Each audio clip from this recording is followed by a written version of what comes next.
കടലിലൂടെ വലിയ കപ്പലുകൾ യാത്ര ചെയ്യുന്നത് കാണുമ്പോൾ നമ്മളിൽ പലരുടെയും മനസ്സിൽ തോന്നുന്ന ഒരു കൗതുകമുണ്ട്.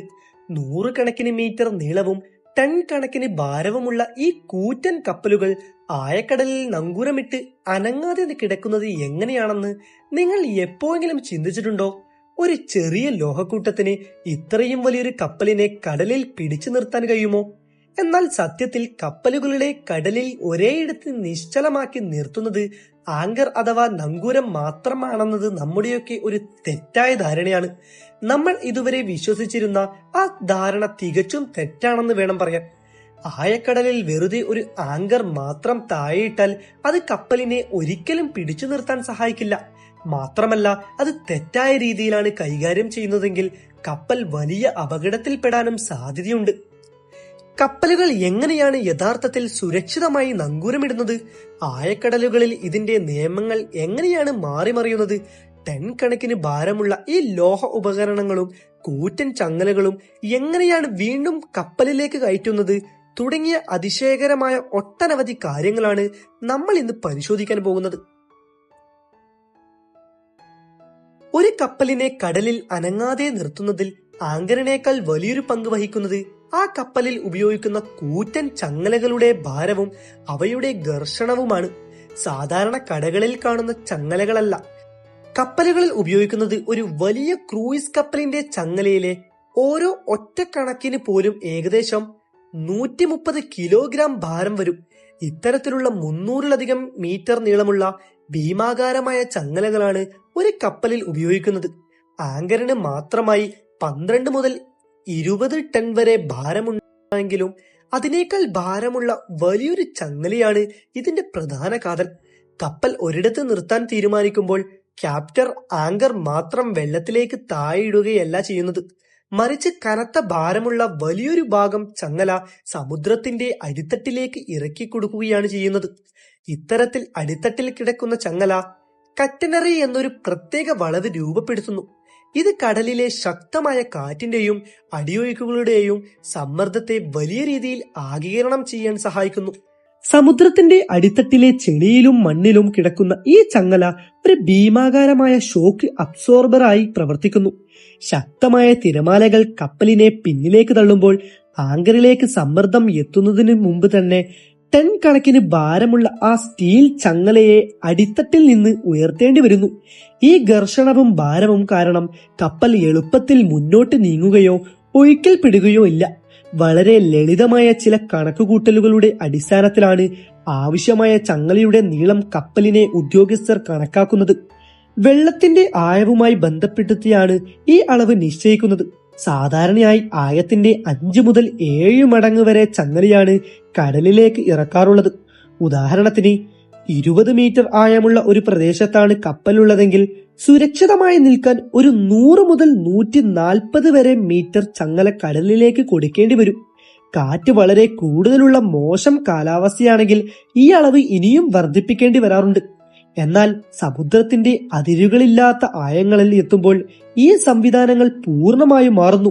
പസഫിക് സമുദ്രത്തിന്റെയോ മറ്റോ നടുവിലാണ് ഈ കപ്പലിന് തടസ്സങ്ങൾ നേരിടുന്നെങ്കിൽ അവിടെ ആങ്കർ ഇടുക എന്നത് അസാധ്യമായ കാര്യമാണ്. കാരണം വാണിജ്യ കപ്പലുകൾ സാധാരണയായി 200 മീറ്ററിൽ താഴെ ആഴമുള്ള സ്ഥലങ്ങളിൽ മാത്രമേ നങ്കൂരമിടാറുള്ളൂ. ആഴം കൂടുന്തോറും ആങ്കർ സുരക്ഷിതമായി പ്രവർത്തിക്കാൻ ആവശ്യമായ ചങ്ങലയുടെ നീളവും ഭാരവും അത്രയധികം വർദ്ധിപ്പിക്കും. കിലോമീറ്ററുകളോളം ആഴമുള്ള സമുദ്രങ്ങളിൽ ഇത്രയധികം ഭാരമുള്ള സ്റ്റീൽ ചങ്ങലകൾ ലംബമായി തൂങ്ങിക്കിടക്കുന്നത് കപ്പലിലെ വിഞ്ചിന്റെ സംവിധാനങ്ങളെ തകരാറിലാകുകയോ കപ്പലിന്റെ ഘടനയെ തന്നെ ബാധിക്കുകയോ ചെയ്യും. അതിനാൽ അത്തരം സന്ദർഭങ്ങളിൽ കപ്പലുകൾ നങ്കൂരമിടാതെ അടിയന്തര സഹായം ലഭിക്കുന്നതുവരെ കടലിൽ ഒഴുകി നടക്കുകയാണ് പതിവ്. ഗവേഷണ കപ്പലുകളോ എണ്ണ പര്യവേഷണം നടത്തുന്ന വെസലുകളോ ആണെങ്കിൽ ഡൈനാമിക് പൊസിഷനിങ് എന്ന ആധുനിക സംവിധാനമാണ് ഉപയോഗിക്കുന്നത്. ഇതിൽ കപ്പലിന്റെ വിവിധ ഭാഗങ്ങളിലുള്ള ചെറു പ്രൊപ്പല്ലറുകൾ കമ്പ്യൂട്ടറുകളുടെ സഹായത്തോടെ സ്വയം നിയന്ത്രിക്കപ്പെടുകയും ആങ്കറുകളുടെ സഹായമില്ലാതെ തന്നെ കപ്പലിനെ ഓരോ സ്ഥാനത്ത് കൃത്യമായി നിലനിർത്തുകയും ചെയ്യുന്നു. കടലിൽ ആവശ്യമായ സ്ഥലത്ത് എത്തുമ്പോൾ കൃത്യമായി എത്ര അളവ് ചങ്ങല ഇറക്കണമെന്ന് നിശ്ചയിക്കാൻ സമുദ്രശാസ്ത്രപരമായ പഴയതും എന്നാൽ ഫലപ്രദവുമായ ചില സമ്പ്രദായങ്ങൾ ഇന്നും നിലവിലുണ്ട്.